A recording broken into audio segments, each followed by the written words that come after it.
Ever since its release in 2020, the Genshin Impact community has been cursed with silly drama, bad moments, and really weird people. Why is this community so cursed with drama? Well, let's find out with the lore of Genshin drama. Like all good stories, we must start at the beginning, with complaining.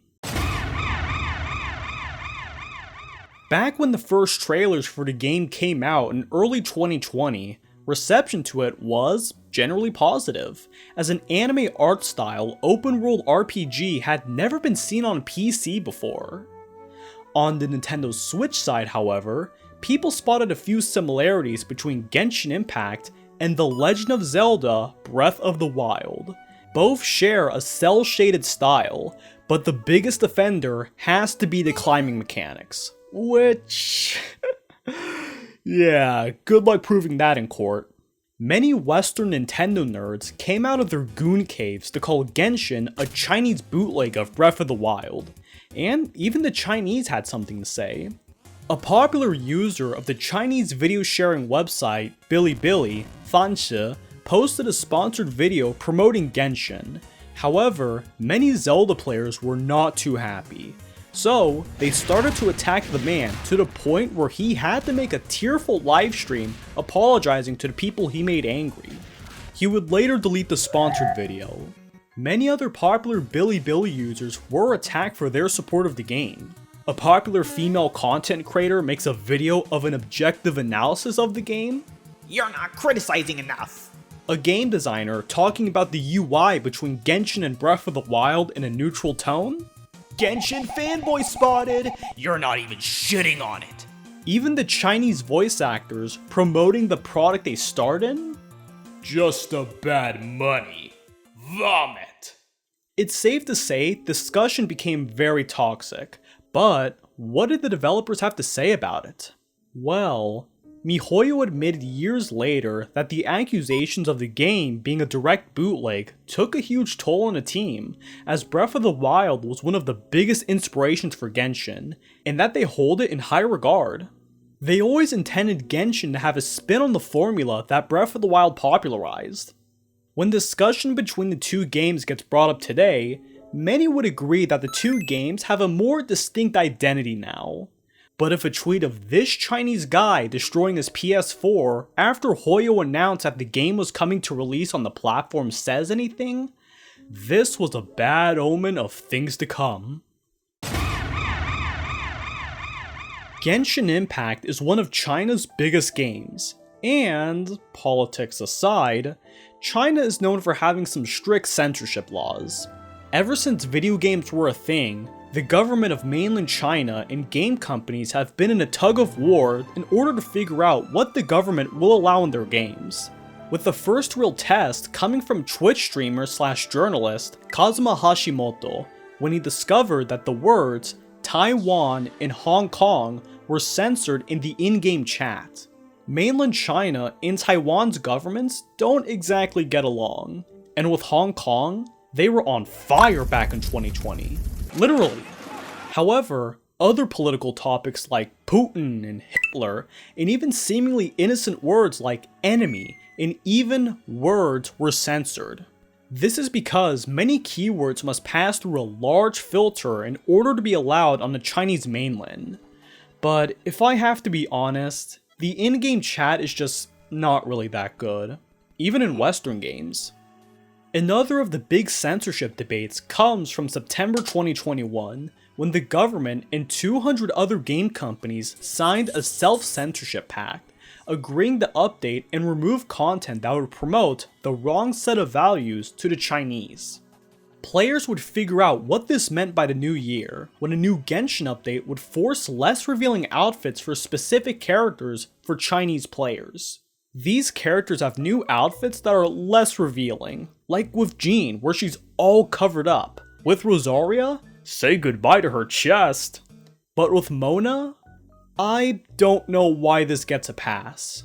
Maybe the lawmakers are Thai people, who knows. MiHoYo released an apology for Chinese players for the inconvenience, but this did spawn discussions about how the game would move forward for all versions. Will future content become watered down for Western releases?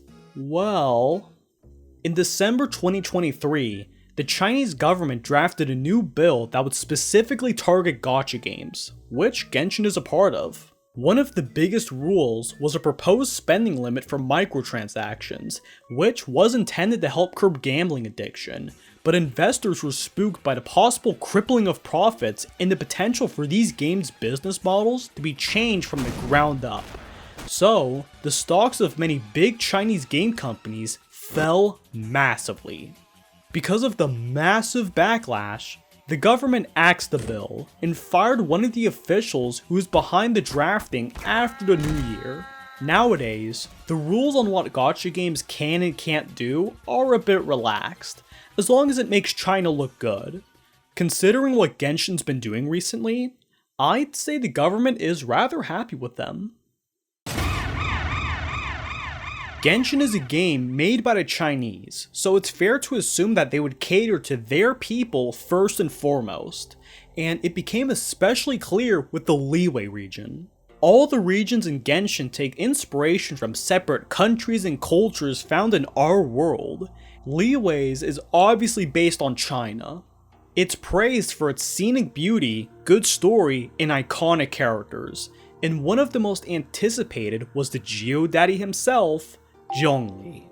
He's an Archon, and to put it simply, they're the ruler gods of one of the 7 nations of Teyvat, so releases of them are a very big deal. The first Archon to be released was Venti, where he was met with a positive reception due to his fun gameplay. In November 2020, the trailers for Zhongli were released, and people were hyped. He can literally erect stone pillars at will and command rock meteors. He was to be released a few days later on December 1st for the version 1.1 update, and when people threw away their life savings for Geodaddy, they were disappointed to say the least. Without getting too into detail, Zhongli is a Geo Shield character who, at launch, provided an okay defense against other Geo enemies. Genshin has 6 other element attack types to defend against while in battle, and Geo attacks were the rarest at the time in Spiral Abyss, which is basically the game's closest thing to a competitive mode. That, and his own attacks were just mediocre. Certainly usable, but there were better options at the time. The real slap in the face for many people was how many were comparing his shield's usefulness to Diona.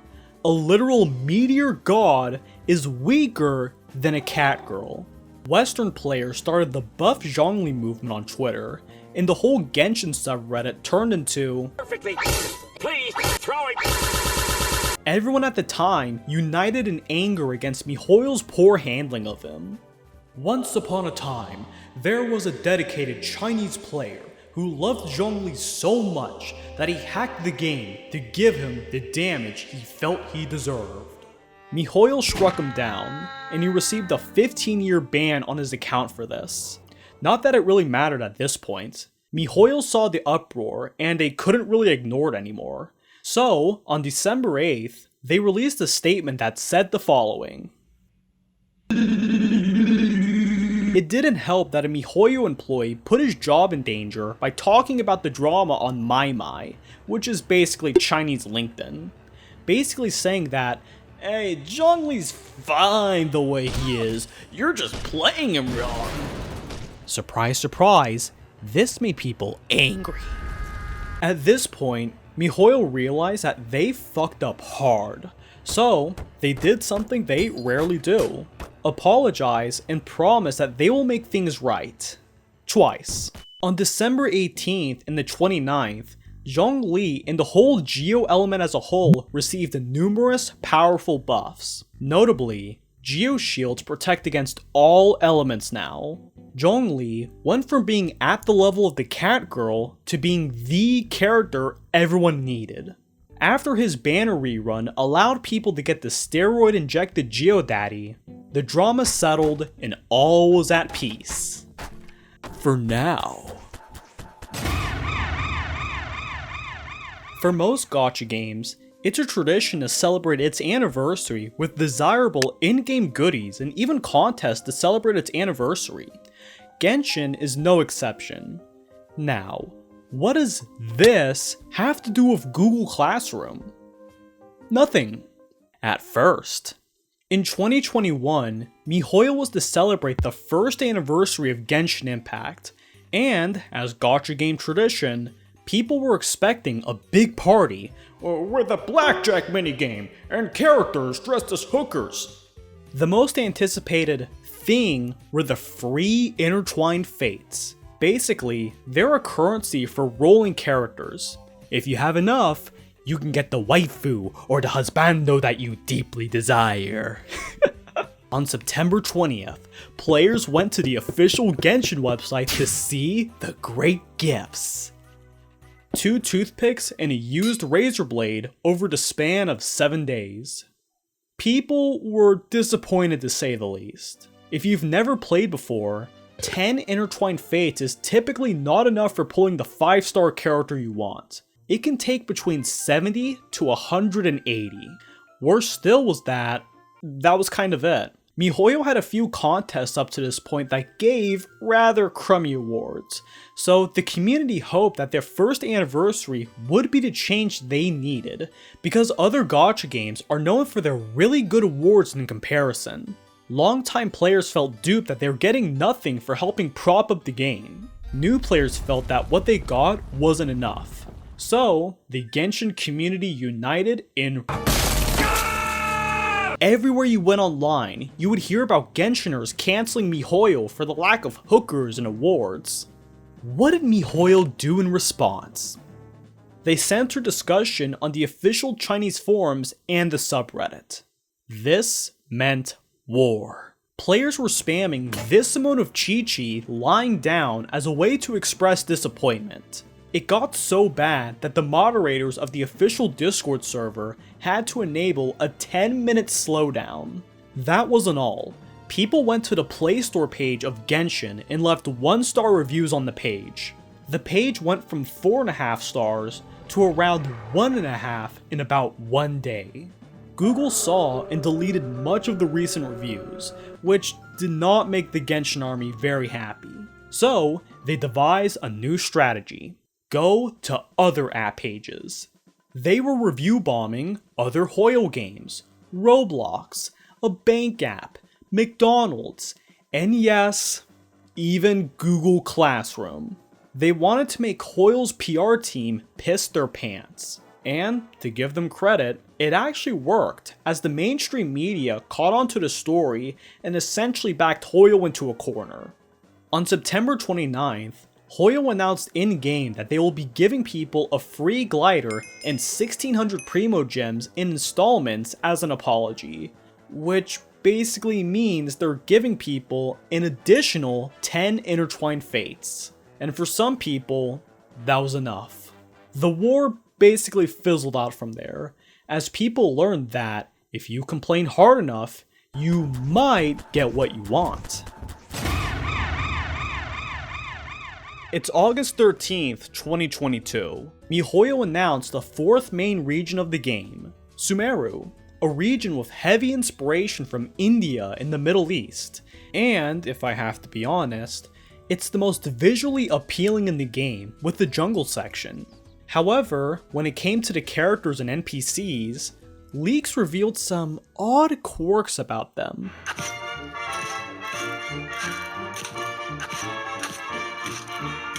All people on the lighter side, for a region where people are a bit more varied. Race and representation is a very complicated issue, so I'll do my best to present the facts and the counter-arguments as neutrally as possible so that you can form your own opinion. Arguments for calling out miHoYo typically go like this. It's very disheartening that they would go through such an effort to take great inspiration from the Middle East and India, only to make everyone a porcelain-skinned doll. Merriam-Webster defines colorism as a prejudice where people with lighter skin get better treatment than those with darker skin. If you look at all the playable characters in Genshin, yeah, you can tell something's up. Sumeru's inspirations have very diverse skin tones, and some found it strange that MiHoYo went through a lot of effort to get the aesthetic and culture right, only to fall flat at the finish line. From this point of view, representation is important because seeing yourself in a character is a very special bond, but seeing it hidden or not even there where one would expect it is a bit odd. Counter-arguments defending Genshin typically go like this. Yeah, it sucks it's not accurate to real life, but that's because it's a video game, a work of fiction from China.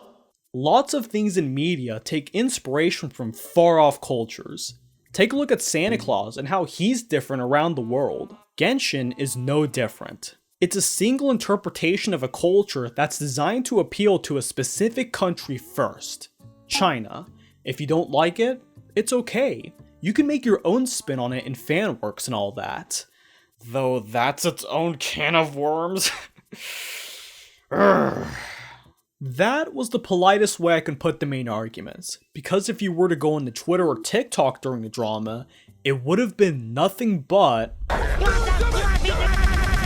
How did MiHoYo respond to this? Well... nothing. There was a video made by Genshin content creator Erotic Walrus that brought up a good point. Hoyo or any other company does not care if they're being racist or not, because the only language they speak is the dollar. Since East Asia is their biggest market, the characters are designed to appeal to their tastes. Pale skin, long legs, a striking silhouette, all things that are stereotypically seen as beautiful in East Asian society. It's a weird look from the Western viewpoint for sure. But whether or not Hoyo was in the wrong doesn't really matter, because the drama fizzled out in about a month or two after release, and people had their opinions set in stone. I'm sure the Genshin community will learn and make the discussion more respectful in the future. Right? The voice actors of Genshin are heavily respected and loved by the community, but they are human and occasionally succumb to the Genshin fandom curse. There are dozens of incidents of the voice actors and fans throwing rocks at each other, but a lot of it is petty, and sometimes a little disturbing, but we've all had those moments before. But there was one incident with an English voice actor so serious that he was stripped of his voice from the character that he was supposed to immortalize. Meet Elliot Gindi. He was a young and bright voice actor who was cast to voice his biggest role yet, Tanari. He's a furry little fellow who's apparently a leader of a group of civil servants tasked to protect Sumeru. Don't be afraid to make mistakes. It's all part of the learning process. Safe to say, he did a pretty good job as him, and he garnered many fans from his appearances at conventions and from his streaming career. Was he being a good noodle with his fans? On February 7th, a document was released that showcased a ton of damning evidence against Elliot.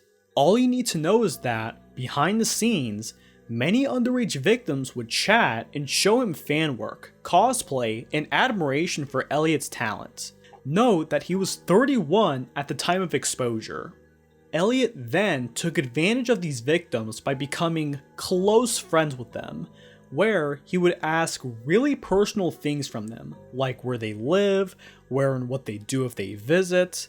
Oftentimes, the conversations would become highly personal, then sexual, where he would ask the underage victims for nudes.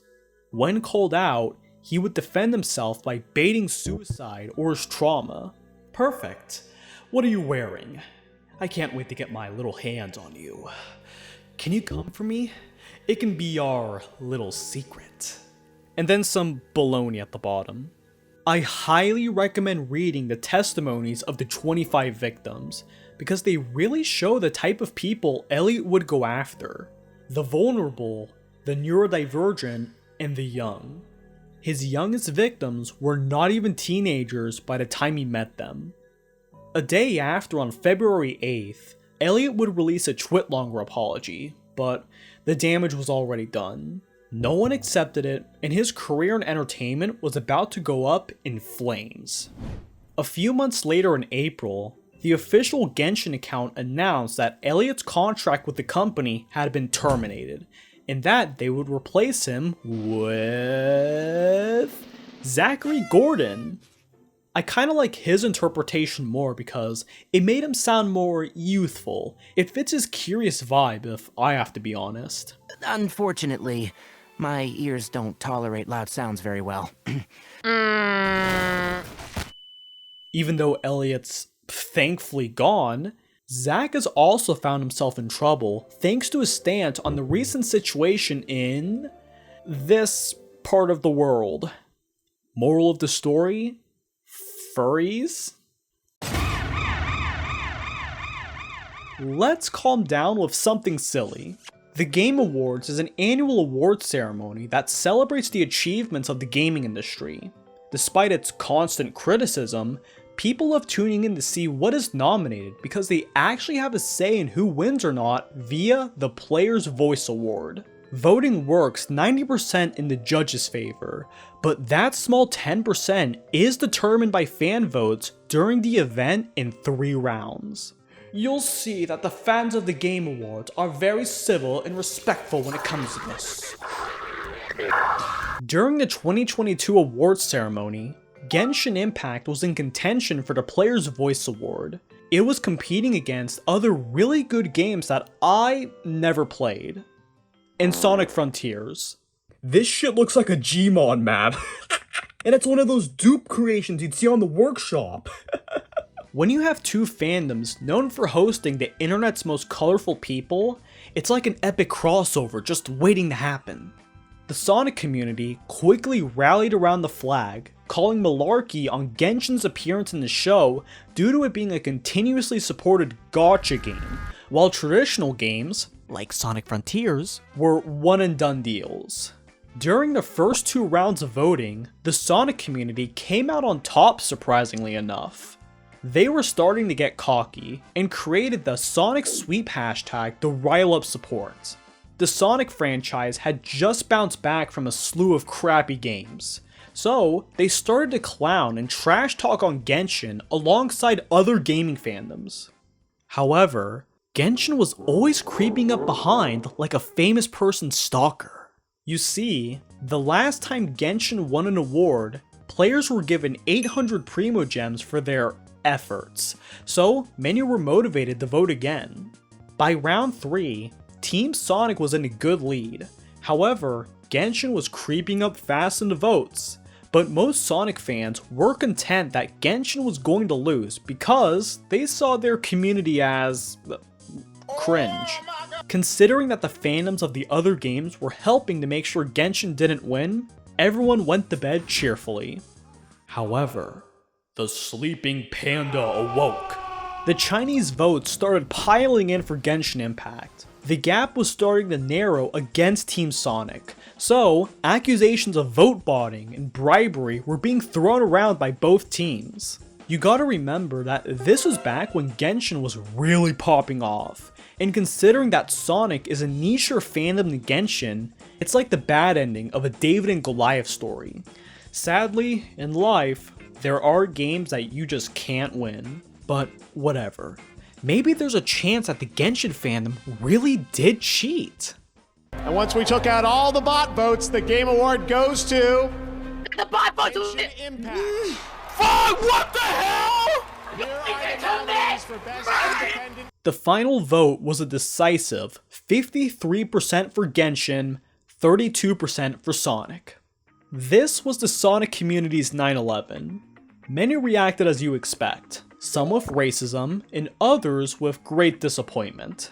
There were many trying to shake people back into reality that this was just a silly little game between autistic nerds. So, you'd see fan art of the Genshin and Sonic characters hugging it out. Aww, look at this, it's so cute, oh, these cute little, what the fuck, no! The Sonic Bros did get the last laugh though, so I'll give them that. This goes to Black Myth Wukong. Congratulations, Game Science. Guys. This game, it looks awfully familiar. Wuthering Waves is an open-world RPG made by Kuro Games. They're the same people that produced Punishing Gray Raven, a very good game by the way, freaking love it. Ever since its trailer and announcement, people have been drawing similarities between it and Genshin, as they are practically from the same genre competing with each other, but with one major difference between the two. Genshin places more emphasis on the exploration and story, while Wuwa focuses more on the combat mechanics. And the devs actually listening. They're two similar games, yet with different strengths to set them apart. However, people got angry. You saw news articles and YouTubers calling Wuwa the Genshin killer. And for good reason, because some people really wanted a direct competitor to Hoyle's King Baby because of that. I remember being in Japan for my graduation trip, and I saw advertisements in Akihabara for Wuwa. It was hyped like crazy. When the game officially released, it was a bit of a mess, with glitches and gameplay being undercooked. But people looked past the early mess and praised the stylization and how refreshing its take was on the formula. The Genshin boys could not accept that there was a new sheriff in town, so they did what we all do when your crush falls for another man. Spreading lies. Some dingus in a Genshin YouTuber server went to Hoyleverse's headquarters, took pictures of themselves playing Wuwa, and decided with his Discord buddies to do a little Twitter trolling. Somehow, this photo found its way to the Wuwa news account as MiHoYo employees are playing a superior game. Ouch! Then there was a rumor that the reason why the game was so buggy on launch was because Kuro Games fired many of its employees during development. A former employee stated that after leaving Kuro Games for a few months, his spirit was healed and sorta kinda alluded to Kuro not being a nice place to work due to recent mass firings. The internet took the rough translation and ran with it, where they claimed that Kuro was an evil Nike sweatshop that overworks their employees on 36-hour shifts. But then you'd see Kuro boys defend their home turf with a power of 1,000 Vera body pillows. In reality, I think it's more of a symptom of incompetent managers at the wheel, or the company grew much faster than expected. You know what this reminds me of? Oh yeah! Genshin went from defending its own identity to calling others a pitiful cash grab.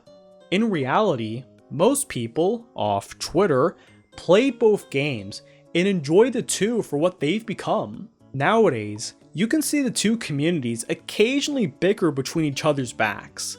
One jealous about how their game's actually influential, and the other about how their developers actually care about them. Please no, please no, please no, please. It's summer 2024. Hoyleverse announced the long-awaited 6th region of the game, Natlan. This time, it was going to have inspiration from the indigenous culture of the Americas and the Pacific Islands. It had the Grand Canyon and everything, very cultured. Upon release, Natlan was met with a rather mixed reception. The mechanics of the area were cool, and Mavuika being Mavuika, but the main story quests had awkward pacing, and writing that just didn't stick. However, a select few found that there might have been something seriously wrong with Natlan. A new Twitter account titled Hoyleverse Boycott popped up with the claim that Hoyleverse was whitewashing and mistreating the characters of Natlan. Not again, not again, not again, not again. Because when you look at the characters in the context of cultural inspiration, yeah. And it's not just with Genshin. Other Hoyle games were faced with these accusations, like Zenless Zone Zero has a photo of a person on a store ad, which, from a certain perspective, looks really bad. But racism? Who knows? What they asked of people was to sign a petition that will be sent to Hoyleverse HQ and to spread the word all around the world. Boys, prepare yourselves. It's Civil War Round 2. Last time with the Sumeru boycott, it didn't really go anywhere. But this time, there was organization and even an end goal. The movement got a good bit of support from fans, and even some of the English voice actors endorsing redesigns of the characters they voice. However, people who were apathetic saw the protest as a bit performative because of one word: free to play. The movement supports people continuing playing the game, but not buying anything from the store. In theory, it should work if everyone boycotted and dented the pockets of Hoyoverse, but in reality, it's like protesting outside of Target. Target only sees that as giving it free advertisement. You saw people clowning on the movement's supporters by buying in-game items in bulk, and noting how after a week or two, the petition on change.org reached 100,000 signatures. A formidable number, until you realize that the Genshin player base was in the tens of millions. The movement just kind of fizzled out a few weeks later, with the last tweet of the Hoyoverse boycott account posted back in August, so it's dead now. Still doesn't make Notlon good. Now, I think there are criticisms to be made of Notlon's design language. Yeah, it's kind of weird that Hoyo doesn't enjoy tan skin from a Western viewpoint, listen to what I brought up in the Sumeru situation, but also, something like Mavuika's design is kinda mediocre. They should have put her in a bunny suit, because at least Hoyo would be honest with what they're doing now.